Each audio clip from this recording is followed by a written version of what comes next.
جہاں تک مادی وسائل ہیں وہ بھی محدود ہوتے ہیں، کسی کے تھوڑے محدود، کسی کے زیادہ محدود۔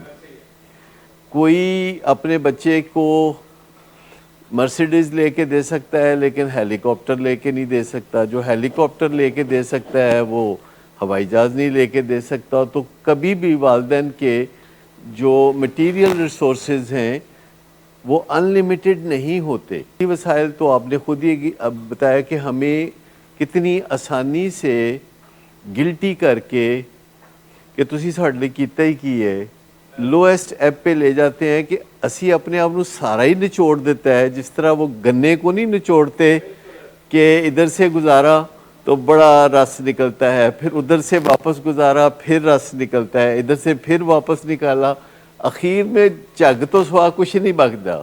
اصل بات یہ ہے کہ یہ اپنا قصور ہم ان پہ ڈال رہے ہیں کہ اگر ہم دیکھ رہے ہیں اس بات کو اور سہ رہے ہیں اس بات کو تو ہمارا کوئی کہیں ذمہ نہیں ہے۔ اگر سمپل سی لاجک ہے، دنیا میں ایک چیز ہے جسے ون ون کہا جاتا ہے کہ میں آپ کے ساتھ اچھا سلوک کروں، آپ میرے ساتھ کریں، میں آپ کی بات مانوں، آپ میری بات مانیں، یہ ون ون ہوتا ہے گھروں میں۔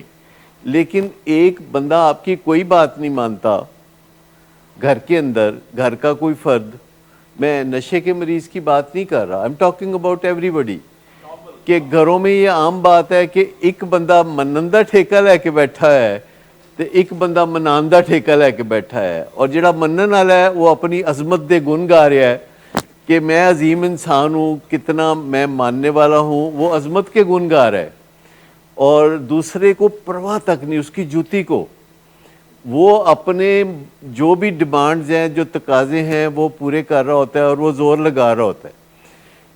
بہت چھوٹی سی مثال میں ابھی دوں گا۔ تھوڑی دیر پہلے میں بیٹھا ہوا تھا، ایک کلائنٹ سے بات چیت کر رہا تھا، مس افضل بڑے گمبھیر مسئلے کو ڈیل کر رہے تھے، تو اس دوران مجھے ایک کال آئی تھی، وہ مجھ سے کوئی فیورز لینا چاہ رہا تھا جس کو میں جانتا بھی نہیں ہوں۔ اس نے بتایا کہ میں کوئی گریڈ 17 کا افسر ہوں کہیں کوئی، اور اس نے بات چیت اس طرح شروع کی کہ کوئی ایک گاڑی تھی جو کہ ولنگ ویز کی گاڑی تھی، جو کہ 2 سال پہلے ولنگ ویز نے کسی بندے کے ہاتھ بھیج دی تھی، اور اس بندے نے وہ گاڑی اپنے نام ٹرانسفر نہیں کرائی تھی، اور اب آگے وہ گاڑی اس نے کسی اور بندے کو بیچی تھی جو مجھے کال کر رہا تھا، اور جس بندے نے اس وقت اپنے نام ٹرانسفر نہیں کرائی تھی اس بندے کے بارے میں وہ کہہ رہا تھا کہ میری ڈاکٹر صداقت سے بات ہوئی ہے، وہ اس گاڑی کو 2 سال ڈیلے کی وجہ سے جو ٹرانسفر میں رکاوٹیں ہیں وہ دور خود چلے جائیں گے، جا کے آپ کی گاڑی ٹرانسفر کروا دیں گے ایکسائز ڈپارٹمنٹ میں، تو آپ اس ڈیل کو فائنل کر لیں۔ اور وہ مجھے کہہ رہا تھا کہ کیا آپ ایسا کریں گے؟ میں نے کہا جی میں اس بندے کو جانتا تک نہیں، کیونکہ گاڑی خریدنا بیچنا کمپنی کی جو گاڑیاں ہیں وہ میرا کام ہی نہیں ہے، مجھے پتہ ہی نہیں آپ کس گاڑی کی بات کر رہے ہیں، جو کب بکی تھی۔ کہتے جی کلٹس گاڑی تھی 2 سال پہلے بکی تھی۔ میں کہا میرے لمبے نہیں۔ کہتا پھر کون ذمہ دار ہے؟ میں کہا یہاں ساری ذمہ دار ہیں، کوئی بھی بندہ یہ کام کرتا ہے، 4-5 لوگ ہیں ان میں سے کوئی بھی کر سکتا ہے۔ کہتا ہے یہ جو اس نے کہا کہ آپ گاڑی جا کے ٹرانسفر میرے نام کروا دیں گے، میں نے کہا میرے پاس اتنا بالکل ٹائم نہیں ہے کہ میں جا کے دفتر میں آپ کے ساتھ کسی سرکاری دفتر میں جا کے تو میں گاڑی ٹرانسفر کروا دوں گا، کیونکہ میں آپ کو جانتا ہی نہیں۔ میں نے تو گاڑی اپنے کسی ورکرز کے ذریعے کبھی بیچی ہوگی جو مجھے یاد بھی نہیں، اور یہ میں آپ کو تسلی دلا سکتا ہوں کہ اس میں کوئی میلا فائڈی نہیں ہوگی، ہماری کسی ڈیل میں کوئی میلا فائڈی یا خرابی نہیں ہوتی، بس اتنا میں کہہ سکتا ہوں۔ کہتا ہے کہ جو اس کے کاغذات ہیں اگر میں آپ کو بھیجوں تو آپ ویریفائی کر سکتے ہیں کہ وہ کاغذات درست ہیں؟ میں نے کہا میں آپ کے لیے یہ نہیں کر سکتا۔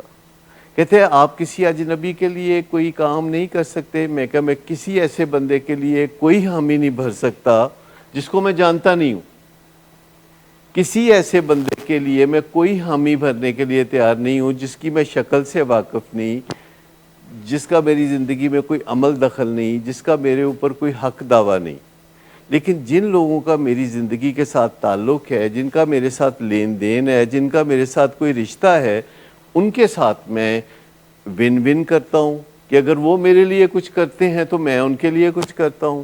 وہ کچھ تھوڑی بحث کرنے کی اس نے کوشش کی, لیکن میں نے ہر دفعہ اس کو کہا کہ دیکھیے یہ میرا ایک آپ سے میری ملاقات آج جو حسین ملاقات ٹیلی فون پہ ہو رہی ہے یہ ایک اتفاقی امر ہے, پر یہ جو میں نے فیصلہ کیا ہوا ہے کہ اجنبیوں کے ساتھ میں نے کوئی کمٹمنٹ کوئی لین دین انجانے میں نہیں کرنا, تو آپ مہربانی کر کے تو مجھے فرصت دیں کہ میں اپنے جس کام میں لگا ہوا تھا میں اس میں لگا رہوں. یہ جو کہانی میں نے ابھی آپ کو سنائی ہے یہ سن کے اب آپ کا کیا خیال ہے میرے بارے میں؟ نہیں, پہلی بات تو یہ ہے کہ میں اس کو 2 گھنٹے نہیں دے سکتا تھا, میری کوئی ذمہ داری نہیں تھی. دوسری بات یہ کہ گاڑی ہم نے اس کو بیچی نہیں, اس نے ابھی خریدی نہیں, اس نے گاڑی ابھی خریدی نہیں. ہم نے جس کو گاڑی بیچی تھی 2 سال پہلے اس کو چاہیے تھا کہ فوری طور پر اپنے نام ٹرانسفر کرواتا, اس نے اپنے نام ٹرانسفر نہیں کرائی. اب اگلا بندہ ایک ایسی گاڑی کیوں خریدے؟ اس کو بازار میں 100 گاڑیاں مل جائیں گی کہ جو آسانی سے ٹرانسفر ہو سکیں. تو اس کو بندہ گاڑی بیچنے والا کہہ رہا ہے کہ ڈاکٹر صداقت سے میری بات ہوئی ہے, وہ چلے جائیں گے جا کے ایکسائز ڈپارٹمنٹ میں گاڑی کی رجسٹریشن میں ٹرانسفر میں مدد کریں گے. تو میں نے کہا دیکھیں وہ اس نے آپ سے یہ بات درست نہیں کہی, میرے ساتھ کسی کا کوئی رابطہ نہیں ہوا, اور یہ جو آپ نے اچانک کال کی ہے یہ کسی طرح اسی نے آپ کو میرا نمبر دیا ہوگا اور اس نے تصور کیا ہوگا کہ میں حامی بھر لوں گا. کیونکہ ایک تو یہ سچویشن ہے جس بندے کو میں جانتا ہی نہیں, میں اس سے کیسے کمٹمنٹ کروں کہ تمہارے ساتھ میں کسی دفتر جاؤں گا. وہ کہہ رہا ہے کہ میں کوئی ڈاکومنٹس بھیجتا ہوں تو آپ اوکے کر دیں, آپ لکھ دیں کہ یہ ڈاکومنٹ صحیح ہے. میں نے کہا نہیں, میں یہ کمٹمنٹ بھی نہیں کرنا چاہتا کہ میرے پاس اتنا وقت نہیں ہے, اور میں اس ڈیجیٹل دنیا میں کوئی پروف آپ کو نہیں دینا چاہتا کہ میں نے آپ کو کچھ کہا تھا. میں کوئی پروف نہیں دینا چاہتا کہ یہ میں نے انڈورس کیا تھا ان پیپرز کو. کل کو آپ کو کوئی دھوکہ ہوتا ہے تو آپ بیچ میں کوئی ایف آئی آر درج کراتے ہیں تو میرا اور ڈاکٹر اعجاز قریشی کا نام بھی بیچ میں ڈال دیں گے, تو یہ تو اچھی بات نہیں. یہ لوگ ڈال ہی دیتے ہیں. ایک بندے کا کوئی مسئلہ ہوتا ہے تو 10 بندوں کا نام ایف آئی آر میں ڈال دیتے ہیں, تو کوئی ضرورت ہی نہیں پنگے میں پڑنے کی.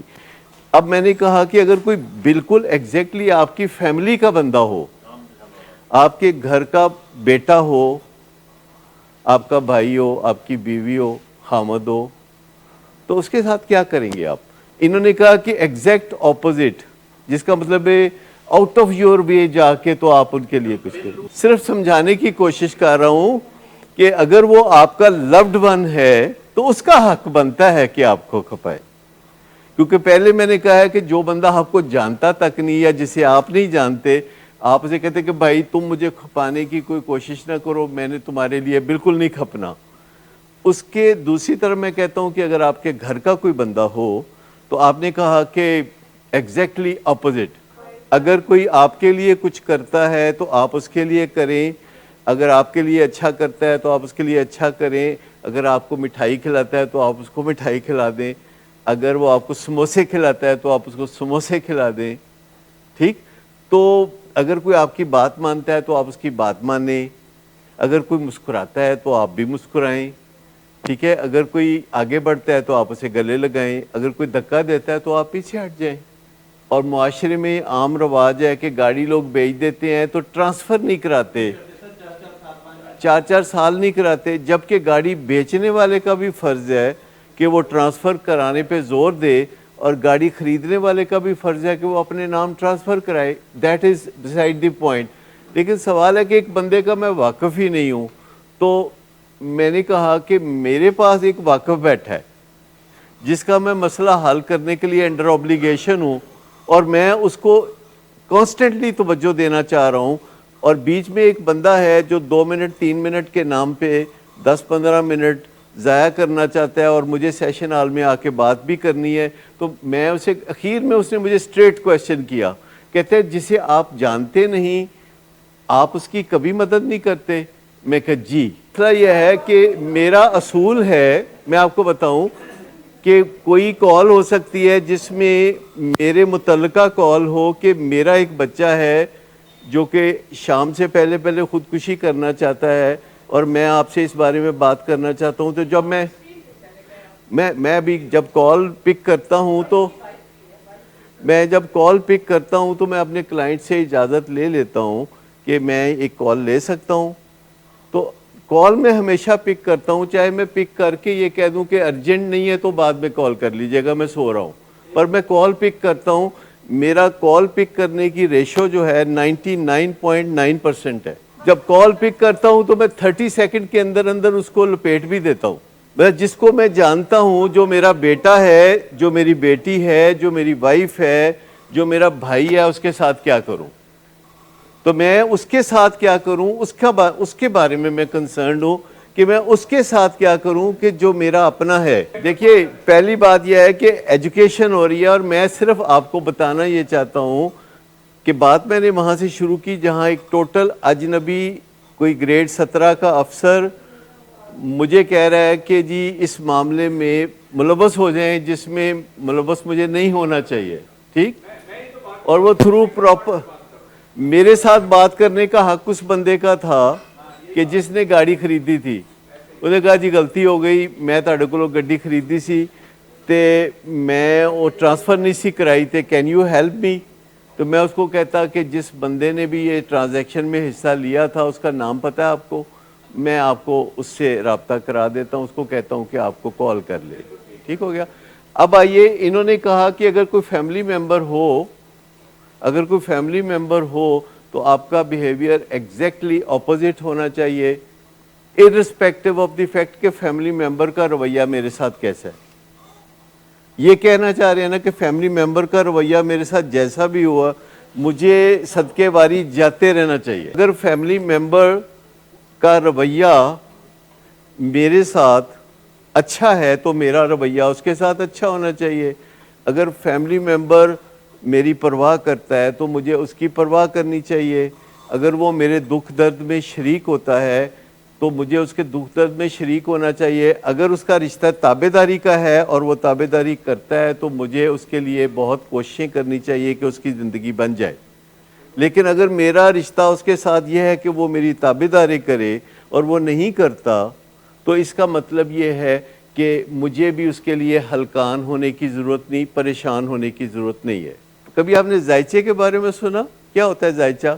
کیا ہوتا ہے؟ آپ میں سے کبھی کسی نے اپنا ذائچہ بنوایا ہو اور ذائچہ بنانے والے نے کہا ہو کہ دیکھیں یہ فلاں جو ہے ستارہ یہ اس گھر میں ہے اور آپ اس گھر میں ہیں، اور یہ ستارہ کہ آپ کو اس گھر سے نکال کے اس گھر میں بھیج دے گا، اس طرح کی چیزیں ہوتی ہیں. لیکن بات یہ ہے کہ وہ آپ کو کہنا یہ چاہ رہے ہوتے ہیں کہ ستارے آپ کی زندگی پہ اثر کرتے ہیں، چاند آپ کی زندگی پہ اثر کرتا ہے، سورج آپ کی زندگی، اس طرح کی باتیں وہ بہت کر رہے ہوتے ہیں. مجھے نہیں پتا کہ ستاروں کا اثر ہوتا ہے کہ نہیں ہوتا، لیکن مجھے یہ پتا ہے کہ سمندر کی لہروں پہ چاند کا اثر ہوتا ہے. چاند کی تاریخوں میں پتہ ہوتا ہے کہ اب سمندر چڑھے گا اور اب اترے گا. تو سمندر کی لہروں پہ تو چاند کا اثر ہوتا ہے، ستاروں کا ہوتا ہے یہ نہیں مجھے نہیں معلوم. مجھے یہ بھی نہیں پتا کہ آپ کی زندگی پر ستاروں کا کوئی اثر ہوتا ہے کہ نہیں، پر مجھے یہ پتا ہے کہ آپ کے جو گھر کے افراد ہوتے ہیں ان کا آپ کی زندگی پہ بہت اثر و رسوخ ہوتا ہے. وہ چاہیں تو آپ کی مدد کر سکتے ہیں بہتری کی جانب، اور چاہیں تو وہ آپ کو نقصان پہنچا کے خرابی کی طرف دھکیل سکتے ہیں. اور ایسا وہ انجانے میں لاشعوری طور پر کر رہے ہوتے ہیں. اور گھروں میں یہ عام طور پر دیکھنے میں آتا ہے کہ کوئی 2-3 لوگ گینگ اپ کر رہے ہوتے ہیں ایک کے اوپر. کوئی ایک بندہ ہوتا ہے جو کہ نشانہ بن رہا ہوتا ہے، کوئی ایک بندہ جس نے روگی ہونے کا ٹھیکہ لیا ہوتا ہے، ایک بندہ ہوتا ہے جو کہتا ہے جی مینوں کی جو مرضی ہوئے. کسی کو قربانی کا بکرا یا صدقے کا بکرا سمجھا جاتا ہے گھر میں کہ ہر چیز ایدے تے پا دیو، اسکیپ گوٹ، ہر مدعا ایدے تے پا دیو، اور کہتے ہیں ہاں میرا ہی قصور ہے، میرا ہی قصور ہے. تو پھر یہ سمپل فیملیز ہیں. پھر دین these are simple pure families. Then there are blended families جن میں پیوند کاری ہوتی ہے، کچھ ستیلے پن کا اثر ہوتا ہے. کہیں والد ستیلا ہوتا ہے، کبھی والدہ ستیلی ہوتی ہے، کبھی بچوں کا باہر ایک حقیقی باپ یا ماں ہوتی ہے جو دور بیٹھے ہوئے اثر ڈال رہی ہوتی ہے، اور ایک ماں جس کا جوان بیٹا ہے اس کا خامد جو کہ اس بیٹے کا باپ نہیں ہے بلکہ ستیلا والد ہے، وہ مشکل میں پھنسی ہوتی ہے کہ اگر وہ خامد کو ساتھ دے تو بیٹا ناراض ہوتا ہے، بیٹے کا ساتھ دے تو خامد ناراض ہوتا ہے، اور وہ ایک چپکلش میں رہتی ہے. ان کو ہم بلینڈڈ فیملی کہتے ہیں، جنہیں آپ بروکن فیملیز کہتے ہیں. Broken family actually negative word ہے، اور ہم بروکن کے لفظ کو تکلیف دہ ورڈ سمجھتے ہیں، اس لیے ہم اس کو بلینڈڈ کہتے ہیں. جو بلینڈ ہو گیا آپ کے ساتھ، پیوند کاری ہو گئی ہے، اور اس کو بھی ایبزارب کرنے میں مدد فراہم کرنی ہوتی ہے. کیونکہ جب کوئی نشے کے علاج میں آتا ہے تو اس کے پیچھے جو محرکات ہوتے ہیں، جو چیزیں ہوتی ہیں جس نے ان کو بیمار کیا ہوتا ہے، اس میں صدیوں سے پیچھے ایک ڈی این اے چل رہا ہوتا ہے جو کہ نشے کی بیماری کا ذمہ دار ہوتا ہے. ڈی این اے جو دادا پردادا پردادا کے بھی دادا وہاں سے چل رہا ہوتا ہے، اور وہ ڈی این اے ڈھونڈ رہا ہوتا ہے ایک بیج کی طرح. وہ سازگار فضا ڈھونڈ رہا ہوتا ہے کہ کب مجھے موقع ملے تو میں ابھروں. اور پھر فیملی میں ماحول ایسا ہوتا ہے، ٹینشنیں ہوتی ہیں، بڑے بڑے لائق فائق لوگ بعض اوقات ایک ہی فیملی میں اکٹھے ہو جاتے ہیں. یہ بڑی خطرناک سچویشن ہوتی ہے جب کسی ایک ہی فیملی میں 5-6 لائق بندے اکٹھے ہو جائیں تو سمجھے اس فیملی کا اللہ ہی حافظ ہے. جس فیملی میں کوئی ایک پی ایچ ڈی ہو، ایک کوئی بہت بڑا لائر ہو، 2 ڈاکٹر ہوں، ایک سائیکالوجسٹ ہو، ایک کوئی ڈپٹی کمشنر ہو، اور یہ ساری ایک ہی فیملی ہو، تو سمجھیں کہ یہ ایک دوسرے کے لیے کوئی اچھی خبریں لے کے نہیں آئیں گے. اور جب ہمارے پاس ایک بچہ آتا ہے تو کسی کے کانوں کان بھی خبر نہیں ہوتی کہ ہم اس بچے کے پیچھے یہ جو سارا تانا بانا ہے ہمیں اس پہ کام کرنا ہوتا ہے. اور وہ بڑی آسانی سے کیا جا سکتا ہے کیونکہ ہم سٹیریو ٹائپ کر چکے ہوتے ہیں. سٹیریو ٹائپ کا مطلب یہ ہے کہ ایک فیملی آتی ہے، اس کو کانوں کان بھی خبر نہیں ہوتی کہ ہم انہیں ٹائپ 7 میں ڈال دیتے ہیں. چلو تم ٹائپ 7 ہو. اب ٹائپ 7 میں آگے اس کا حل ہے، آگے سلوشن ہے. ٹائپ 7 جس میں ایک ستیلا باپ ہے اور اوپر سے نشے کا مریض ہے، یا ستیلا باپ ہے نشے کا مریض نہیں، پر اس کا ستیلا بیٹا وہ نشے کا مریض ہے، اور اس کی جو ماں ہے وہ مصیبت میں ہے، اور اس ستیلے بچے کا حقیقی باپ باہر بیٹھ کے کہہ رہا ہے تو پتر میرے کو لا جا، تو پھر ویکھ کی ہوتا ہے. اور اگر وہ جاتا ہے تو وہ پرواہ بھی نہیں کرتا، وہ غیر ذمہ دار طریقے سے اس کو ڈیل کرتا ہے. تو بات یہ ہے کہ اب ہمیں پیچھے دیکھنا ہوتا ہے کہ یہ type 6 type 7 type 4 type 3 family کے اندر سٹرکچر کیا، اور اس کی ایک ذائچہ بنانا ہوتا ہے کہ کون سا ستارہ کون سے برج میں ہے اور کون سے گھر میں ہے، اور ادھر سے کہاں وہ جاتا ہے، اور اس کا کہاں تعلق ہے، کس سے واسطہ ہے، کیسے اس پہ کوئی اثر و رسوخ ہوگا، کے تعلقات کس کس سے ہیں، بندے آئیڈینٹیفائڈ پیشنٹ ہے، اور کون کون اس کے علاج میں خرابیاں پیدا کر سکتا ہے. نشے کی کہانی ایک المیہ کہانی ہے. اس کے بارے میں اگر آپ نے پہلے نہیں سیکھا تو بعد میں تو رونا دھونا ہے. کیا کبھی آپ نے اس فکرے پہ غور کیا ہے کہ نشے کی کہانی ایک المیہ کہانی ہے؟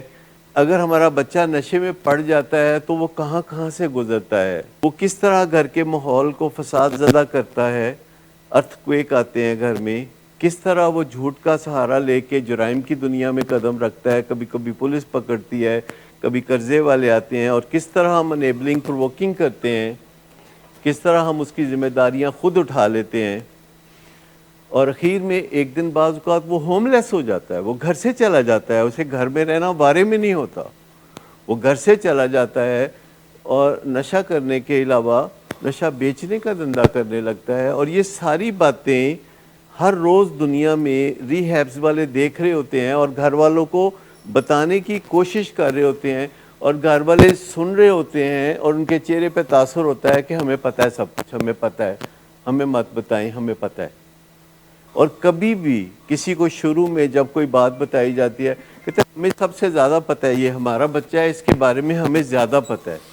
لیکن میں آپ کو بتاؤں کہ نشے کی بیماری جس بندے کو ہوتی ہے اس کے ساتھ ہی ایک المیہ کہانی شروع ہوتی ہے جس کے بارے میں بعد میں نہیں پہلے سیکھنے کی ضرورت ہے۔ ابھی میں ایک خط پڑھ رہا تھا جو ایک والد کا خط تھا، جس میں اس نے کہ اس کو 5 سال لگے ان ساری باتوں پر یقین کرنے کے لیے جو کہ آپ کرتے رہتے ہیں، یعنی ان ساری باتوں پر یقین کرنے کے لیے اس نے کہا کہ مجھے 5 سال لگے۔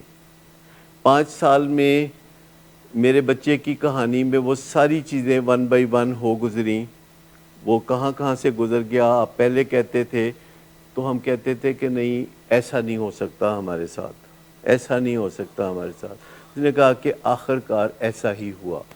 پہلے کی نسبت وہ کہہ رہا تھا کہ میں زیادہ اچھی طرح سمجھتا ہوں معاملات کو، اور ایک بات جو اس نے بڑی اہم لکھی اس خط میں وہ یہ تھی کہ ہمیں سب سے پہلے بے انتہا مضبوط ہونے کی ضرورت ہے۔ اگر ہم نے اپنے بچے کے لیے کچھ کرنا ہے، اگر ہمیں اپنے بچے کو نشے سے نجات دلانی ہے، اگر اس کی زندگی میں خوشحالی لانی ہے، تو ہمیں سب سے پہلے خود کو تگڑا کرنا ہوگا۔ فزیکلی تگڑا کرنا کہ اگر شوگر ہے تو وہ کنٹرول ہونی چاہیے، اگر بلڈ پریشر ہے تو وہ کنٹرول ہونا چاہیے، اگر دل ہے تو وہ مضبوط ہونا چاہیے، اگر وہ اعصاب ہیں تو وہ ہونے چاہیے، اور اگر گٹھ جوڑ ہے تو وہ بھی بہت مضبوط ہونا چاہیے۔ جب ہم پر کوئی مصیبت آتی ہے تو ہم بہت سارے لوگوں سے گٹھ جوڑ کرنا پسند کرتے ہیں، اور یہ بہت بڑی مصیبت ہے جسے نشے کی بیماری کہتے ہیں۔ جب نشے کی بیماری آئے تو ہمیں بہت گٹھ جوڑ کرنے کی ضرورت ہوتی ہے، اپنے بھائیوں سے، اپنی بہنوں سے، اپنے دوستوں سے، اپنے احباب سے، اپنے ڈاکٹروں سے، اپنے کونسلر سے، اپنے علاقے کے پولیس کے افسر سے۔ ہمیں کسی وکیل سے بھی تازہ دوستی بنا لینی چاہیے اگر ہمارا بچہ نشے کی بیماری میں گیا ہے، کیونکہ یہ ساری جگہیں ہیں جہاں اس نے ہمیں لے کے جانا ہے۔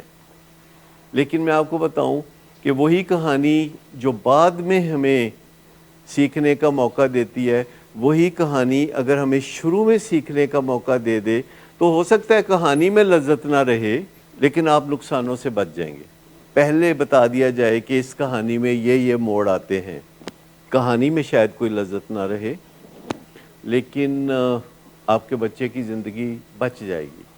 کی ورڈ ہے لرن، لرن۔ اور آج کے زمانے میں ہم جتنے خوش قسمت ہیں لرننگ کے بارے میں کبھی بھی نہیں تھے۔ لرن، مجھے بتائیے کتنی چھلانگیں مارنے کی ضرورت ہے کچھ لرن کرنے کے لیے؟ مجھے بتائیے کسی مکان کی کون سی منزل سے جمپ کریں تو لرن کریں گے؟ مجھے بتا دیں کتنا مشکل ہے۔ ایک کلک ہے اور آپ کے سامنے ڈھیروں چیزیں جو ہے ورائٹی سامنے آ جاتی ہے، اور آپ غور سے دیکھتے ہیں کہ اچھا یہ ٹھیک ہے کہ یہ ٹھیک ہے، یہ کون کہہ رہا ہے، یہ کون کہہ رہا ہے، یہ کون کہہ رہا ہے۔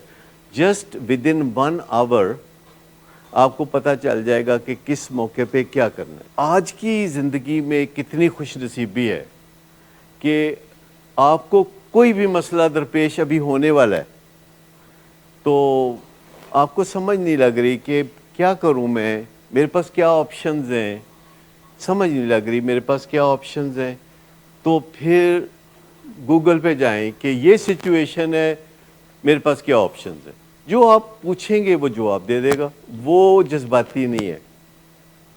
پیچھے کوئی جذباتی بندہ بیٹھ کے نہیں یہ سارے سوال جواب دے رہا، وہ ایک مشین ہے غیر جذباتی۔ جو پوچھیں گے اس کے پاس ذخیرے میں جو کچھ ہے وہ اس کو کھنگال کے 0.8 سیکنڈ میں وہ جلدی میں بتا دے گا۔ اور آپ میں سے بہت سارے لوگوں نے اس کا تجربہ کر رکھا ہے، اور میرا نہیں خیال کہ اس ہال میں ایک بھی بندہ ایسا ہے کہ جس نے یہ تجربہ نہ کیا ہو گوگل پہ جانے کا۔ لیکن اگر گوگل پہ جانے کا تجربہ نہیں کیا تو اپنے بیٹے کی ایڈکشن کے حوالے سے نہیں کیا۔ اگر کوئی کھانا بنانا ہے تو اس کے بارے میں کیا، اگر کسی منزل کی تلاش ہے جہاں کوئی ڈیسٹینیشن ہے جس پہ پہنچنا ہے تو آپ نے یہ تجربہ کیا ہے، اگر آپ نے کوئی اور معلومات، کسی کی عمر پتہ کرنی ہے کہ شاہ رخ کی عمر کتنی ہے، وہ ہینڈسم کیوں ہے، تو وہ آپ کو فٹافٹ بتا دیں گے۔ لیکن یہ ہے کہ کیا ضرور ہے آپ نے یہ لیکن آپ نے کبھی یہ نہیں کہا کہ میرا بیٹا جو ہے ایڈکشن میں پھنسا. نشے کی بیماری کے بارے میں نہیں کرتے. جن کو نشے کی بیماری ہے, جن کو ڈائبٹیز کی بیماری ہے, وہ ڈائبٹیز کے بارے میں نہیں کرتے. جن کو دل کی بیماری ہے وہ دل کی بیماری کے بارے میں نہیں کرتے. بس جس کو جو مسئلہ ہے اس کے بارے میں نہیں کرتے, باقی سب کرتے. جس چیز کے بارے میں مسئلہ ہے اس کے بارے میں نہیں کرتے.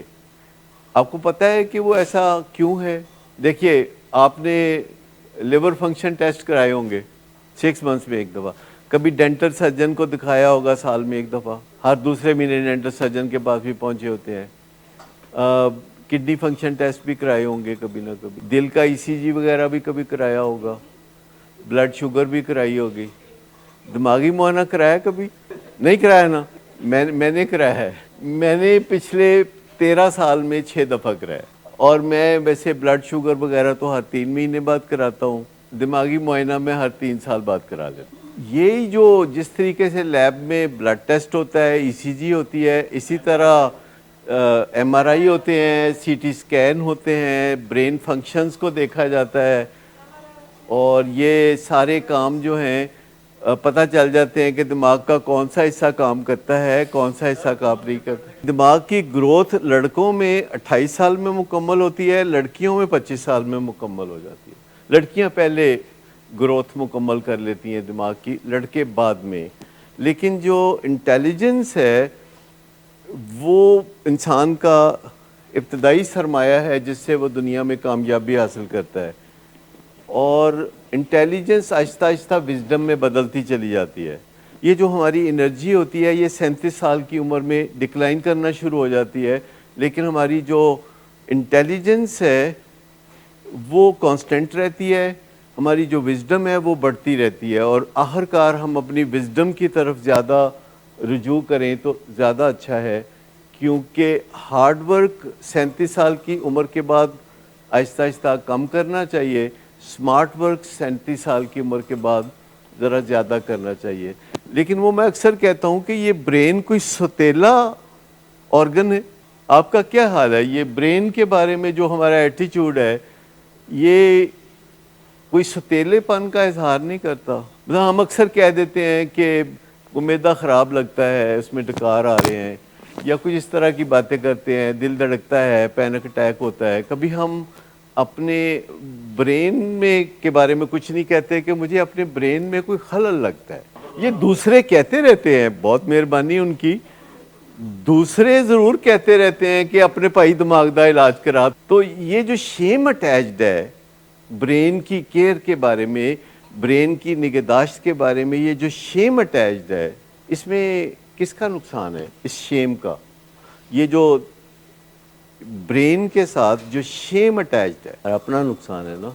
لیکن اگر ہم یہ سوچنا شروع کر دیں کہ یار ہمارا دل بھی ایک آرگن ہے اور اس کی صحت کے بارے میں ہم فکر مند رہتے ہیں, اور ہمارا دماغ بھی ایک آرگن ہے جو دل سے زیادہ کام کرتا ہے. دل تو ایک ہی فنکشن کرتا ہے کہ بلڈ کو پش کرتا ہے.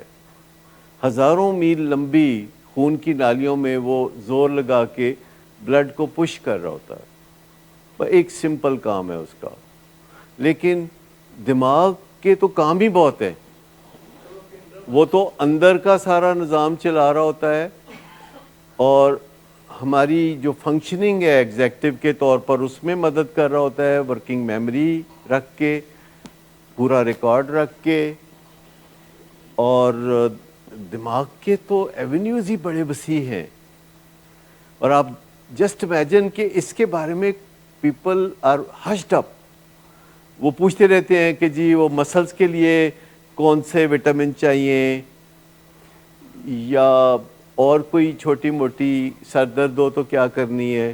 نو ونڈر کہ اس چپ نے دماغی عارضوں کو دنیا میں بہت زیادہ بڑھا دیا ہے, اور ہماری زندگی کے مسائل میں دماغی خرابیاں تھوڑی یا زیادہ بہت بڑا کردار ادا کرتی. میں آپ سب کو بھی ریکویسٹ یہی کروں گا کہ اپنے دماغ کو اپنا لیں, اپنے دماغ کو اون کر لیں, یعنی اپنے دماغ سے شائع اوے کرنا چھوڑ دیں. یہ ہماری ہر ایکٹیویٹی کے پیچھے حصے دار ہے اور ہماری زندگی کو مزیدار بنانے میں اہم کردار ادا کر سکتا ہے ہمارا دماغ، بشرطے کہ ہم اس کے بارے میں آسانی سے بات کر سکیں، ہم اس کے بارے میں اپنے خدشات کا اظہار کر سکیں۔ لوگوں کو منفی خیالات نے گھیرا ہوتا ہے، وہ کسی کو بتاتے نہیں۔ بہت ساری او سی ڈی ہے جو لوگ اپنے تک رکھتے ہیں، بہت سارے وہم ہیں جو لوگ کسی سے شیئر نہیں کر پاتے، بہت ساری پیرانویا ہے، بہت سارے خدشات ہیں جو ہم لوگوں کو نہیں بتا سکتے کہ لوگ کیا کہیں گے، اور لوگوں کے خوف میں مبتلا ہو کے ہم اپنا نقصان کرتے چلے جاتے ہیں۔ لیکن میں آپ کو بتاؤں کہ کوئی فرق نہیں پڑتا، اگر آپ اپنی مینٹل ہیلتھ کے بارے میں بات کریں گے تو کوئی فرق نہیں پڑے گا۔ جب لوگ آپ کی مینٹل ہیلتھ کے بارے میں بات کریں گے تو بہت فرق پڑے گا۔ اگر آپ خود بات نہیں کریں گے اپنی مینٹل ہیلتھ کے بارے میں تو بات پھر لوگوں تک پہنچے گی تو لوگ تو کریں گے، کس کس کو کہیں گے کہ خاموش رہو، پھر لوگ تو کریں گے بات۔ لہذا بہتر یہ ہے کہ اپنی مینٹل ہیلتھ پہ غور کرنا شروع کر دیں، کیونکہ جہاں سے تکلیف ابھر رہی ہوتی ہے وہاں کوئی گڑبڑ ہوتی ہے۔ جب ہمیں یہاں درد ہو رہی ہوتی ہے تو ہمیں پتہ ہوتا ہے کہ یہاں لیور ہے، یہاں پتا ہے، اور یہ ممکنہ طور پر وہاں سے ابھر رہی ہے درد۔ جب یہ بیک میں درد ہو رہی ہوتی ہے تو پتہ چلتا ہے کوئی یہ ریڑھ کی ہڈی میں ہے۔ لیکن جب ذہن میں انگزائٹی ہوتی ہے، ڈپریشن ہوتی ہے، جب اریٹیشن ہو رہی ہوتی ہے، ذرا ذرا سی بات پہ لڑنے کو دل کرتا ہے اور ہم کہتے ہیں کہ ہم اپسیٹ ہیں، تو یہ کوئی دماغی معاملہ ہوتا ہے، یہ کوئی برین کا ایشو ہوتا ہے۔ دنیا میں سب سے کم جو لیبارٹری ٹیسٹ ہیں وہ سب سے کم جو ہے برین کے کرائے جاتے ہیں۔ آپ کو پتہ ہے پاکستان میں برین سکین جو ہے اس کی کوئی فیسیلیٹی موجود نہیں ہے۔ ایم آر آئی وغیرہ ہوتے ہیں بیسک انفارمیشن کے لیے، لیکن جن برین سکینز کی میں بات کر رہا ہوں وہ آپ کے برین کے ہر کونے کی ایکٹیویٹی کو باقاعدہ ایک فلم کی شکل میں دکھا دیتے ہیں کہ آپ کے دماغ کا کون سا حصہ ایکٹیو ہے، کون سا حصہ پیسیو ہے، اور کون سا حصہ جو ہے وہ کام ہی نہیں کر رہا۔ اور ایسا آپ کو کافی وقت سے پہلے پتہ چل سکتا ہے، جس کا بڑا آسانی سے علاج ہو سکتا ہے، کیونکہ اگر چند سال گزر جائیں تو پھر تو علاج میں بھی دشواریاں ہو جاتی ہیں۔ جیسے 1970 میں جب میں میڈیکل کالج میں تھا، کسی کو دل کی بیماری ہے پتہ کیسے پتہ چلتی تھی؟ جب ہارٹ اٹیک ہوتا تھا، ہارٹ اٹیک سے پتہ چلتا تھا۔ یہ ایسے ہی ہے جیسے آپ کے گھر میں پانی داخل ہو رہا ہو تو آپ کو پتہ چلے کہ سیلاب آ گیا ہے، لیکن اب تو کئی دن پہلے بتا دیتے ہیں کہ بھئی یہ آنے والا ہے، یہ آنے والا ہے۔ تو اس زمانے میں کولیسٹرول کا ٹیسٹ نہیں ہوتا تھا، 1970 میں کولیسٹرول کا ٹیسٹ نہیں ہوتا تھا۔ تو جب کولیسٹرول زیادہ ہوتا ہے، جب بلڈ شوگر زیادہ ہوتی ہے، تو تقریباً 10-15 سال میں ہارٹ اٹیک کی راہ ہموار ہو رہی ہوتی ہے۔ صرف ایک کولیسٹرول کا ٹیسٹ کرانے سے آپ کو پتہ چل جاتا ہے کہ آپ ہارٹ اٹیک سے کتنی دور یا کتنی نزدیک ہیں۔ لیکن صرف ایک برین سکین کرانے سے پتہ چل جاتا ہے کہ آپ کے جسم کا جو سب سے اہم آرگن ہے اس کی صورتحال کیا ہے۔ اور اس کا مطلب بیڈ نیوز نہیں ہے، اس کا مطلب بیڈ نیوز نہیں ہے اگر آپ وقت پہ کرا لیتے ہیں۔ اگر آپ وقت پہ نہیں کراتے تو پھر اس کا مطلب بیڈ نیوز ہے۔ لیکن آپ کو پتہ ہے پاکستان میں برین سکین ہی کوئی نہیں ہوتا، آپ کو دبئی جانا پڑے گا، آپ کو یو کے جانا پڑے گا۔ جب ظاہر بات ہے آپ کو دبئی جانا پڑے گا تو پھر اس کے ایکسپینسز بھی زیادہ ہوں۔ لیکن جلد ہی میرا خیال ہے جو ورڈ آف ماؤتھ ہم سپریڈ کرتے رہتے ہیں، ورڈ آف ماؤتھ جو سپریڈ کرتے رہتے ہیں، تو کوئی نہ کوئی انتظام، کوئی نہ کوئی وقتاً فوقتاً جو لوگ کرتے ہیں ایکسٹینڈ کرتے ہیں۔ جیسے چغتائی لیب پاکستان کا ایک بہت ہی بڑا ادارہ ہے، اور کووڈ کی وجہ سے ان کو کافی فائنینشیل ریسورسز بھی حاصل ہوئے ہیں، اور اگر وہ چاہیں تو بڑی آسانی سے یہ خرید سکتے ہیں۔ اور ایسی جو مشینیں ہوتی ہیں اس کی ساری پیمنٹ یکمشت بھی نہیں کرنی پڑتی، وہ ابتدا میں آپ اس کو ڈاؤن پیمنٹ کچھ کر کے تو وہ لے سکتے ہیں۔ لیکن اتنا بات ضرور ہے کہ جب ہم نے 2-4 دفعہ بات کی کہ برین آپ کا سگا والا ہے، برین آپ کا ستیلا نہیں ہے، یہ سب سے زیادہ سگا ہے، اور برین کے اندر سے آپ کی شخصیت ابھرتی ہے۔ یہ جو آپ کا مائنڈ ہے یہ ایک میٹا فزیکل چیز ہے جو برین کی پروڈکٹ ہے، یہ برین کا تعلق ہے اس سے بڑا گہرا، اور پھر اس کے اوپر جو مائنڈ ہے یہ قدرت کا کرشمہ ہے، یہ صرف انسان کے پاس ہے مائنڈ، یہ کسی دوسرے جانور کے پاس نہیں ہے، کسی دوسرے جاندار کے پاس نہیں ہے۔ اور اگر آپ اس کو تھوڑا سا اسٹڈی کرنا شروع کریں گوگل پہ جا کے کہ مائنڈ کیا ہوتا ہے، برین کیا ہوتا ہے، یو ول بی فیسینیٹڈ، آپ کی دلچسپی بڑھتی جائے گی، اور آپ مسئلوں کو حل کرنے کے لیے صحیح ڈائریکشن پہ چل پڑیں گے، کیونکہ جتنے مسئلے ہوتے ہیں وہ برین کے وجہ سے پیدا ہوتے ہیں، جیسے کہ ایڈکشن، جیسے کہ بائیپولر ڈس آرڈر، جیسے کہ ڈپریشن، یہ برین سے پیدا ہوتے ہیں۔ اور اگر آپ مائنڈ کو گرو کرتے رہیں تو وہ برین کو قابو کر لیتا ہے، گرو کرتے رہیں، سافٹ ویئر کو اپ گریڈ کرتے رہیں، تو الٹیمیٹلی جلد یا بدیر وہ آپ کے برین کو لگام دے سکتا ہے۔ اگرچہ یہ تھوڑا لمبا کام ہے، لیکن اس کا جو پھل ہے آپ کو آخر کار نہیں ملتا، جتنا جتنا کام کرتے ہیں آپ کو پھل ملتا ہے۔ جیسے اگر آپ کا وزن کوئی 30 کلو زیادہ ہے تو آپ کو جو فائدہ ہوگا وہ 30 کلو کم کرنے سے نہیں ہوگا، وہ فقط 1 کلو کم کرنے سے آپ کو کم از کم 25% فائدہ ہو جائے گا۔ اگر آپ 5 کلو کم کرتے ہیں تو آپ کو 70% فائدہ ہو جائے گا۔ یعنی ریشو دیکھیں کہ آپ کیا کرتے ہیں اور فائدے کو دیکھیں کہ وہ کتنا زیادہ ہوتا ہے۔ تو ضروری نہیں کہ آپ سوچیں کہ بھئی اب 40 کلو وزن زیادہ ہے، کب جا کے یہ ٹھیک ہوگا اور کب فائدہ ہوگا۔ تھوڑے سے اگر آپ رات کو 3 بجے سوتے ہیں اور آپ 1 بجے سونا شروع کر دیتے ہیں تو آپ کو 10% فائدہ ہو جائے گا، لیکن اگر آپ رات کو 9 ساڑھے 9 بجے سونا شروع کر دیتے ہیں اور صبح 5 بجے اٹھتے ہیں تو آپ کو ایموشنل معاملات میں 80% فائدہ ہو جائے گا۔ آزما لیں، اگر آپ کو فرق نہ محسوس ہو تو پھر یہاں آ کے آپ شیئر کریں۔ لیکن میں آپ کو بتاؤں کہ جتنا بھی میں ایمفیسائز کروں رات جلدی سونے پہ اور نتیجتاً صبح جلدی اٹھنے سے، جب آپ جلدی اٹھتے ہیں تو آپ کو ایک بہت بڑی بیماری سے ہمیشہ کے لیے نجات مل جاتی ہے، اس کو کہتے ہیں ہری سکنس۔ ہری سکنس، ہری سکنس کا مطلب سمجھتے ہیں؟ کالی دی بیماری، کالیاں اگے ٹوئے ہوندے نا، کالی دی بیماری۔ لیکن اگر آپ 1 بجے اٹھیں گے تو نیچرلی جب آپ 1 بجے اٹھیں گے تو پھر آپ کو جلد بازی ہوگی کہ میں جلدی جلدی یہ کر لوں، میں جلدی جلدی وہ کر لوں، میں جلدی جلدی فلاں کام کر لوں، کہیں میں پیچھے نہ رہ جاؤں۔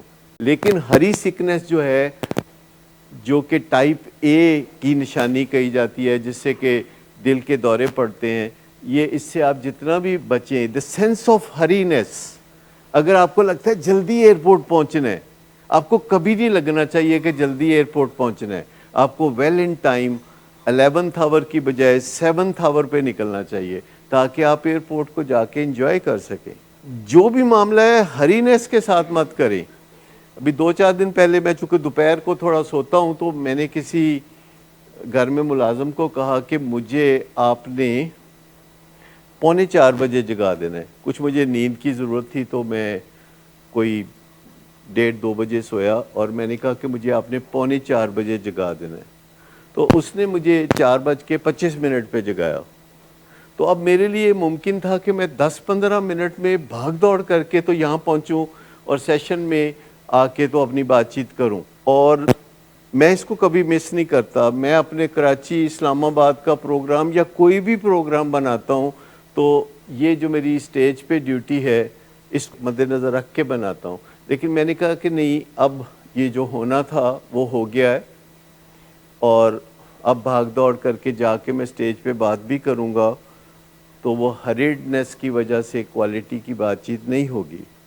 لہذا میں نے سوچ لیا کہ اچھا میں آلٹرنیٹ گھر پہ بیٹھ کے یہ کام کر لوں گا، جس میں کچھ پنشمنٹ بھی شامل تھی، کہ وہ 2-3 گھنٹے کا کام تھا ریسرچ کا جو میں نے کہا کہ میں کر لوں گا، اور میں نے وہ کر لیا۔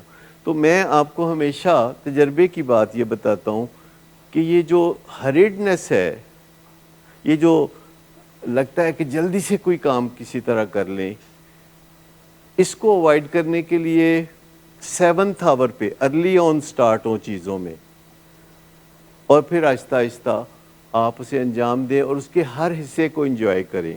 جب آپ ریڈی ہو رہے ہوتے ہیں ورک پلیس پہ جانے کے لیے تو آپ اس کے ہر حصے کو انجوائے کریں۔ کل پرسوں میں میاں منشا کی کہانی پڑھ رہا تھا، جس میں لکھا ہوا تھا ایک جگہ کہ میں رات کو کئی دفعہ 2 بجے اٹھ کے بے چین ہو کے ٹہلنے لگتا ہوں کہ کب صبح ہوگی تو میں دفتر جاؤں گا۔ آپ سوچ سکتے ہیں کہ کام کے ساتھ ایسا عشق، اور اگر آپ کو پتہ ہے ان کی روٹین، تو آپ اپنی گھڑی کی سوئیاں ملا سکتے ہیں۔ 11 بجے گھر سے نکلتے ہیں، کوئی بھی بندہ ان کے گھر کے گیٹ کو 11 بجے کھلتے ہوئے دیکھ سکتے ہیں۔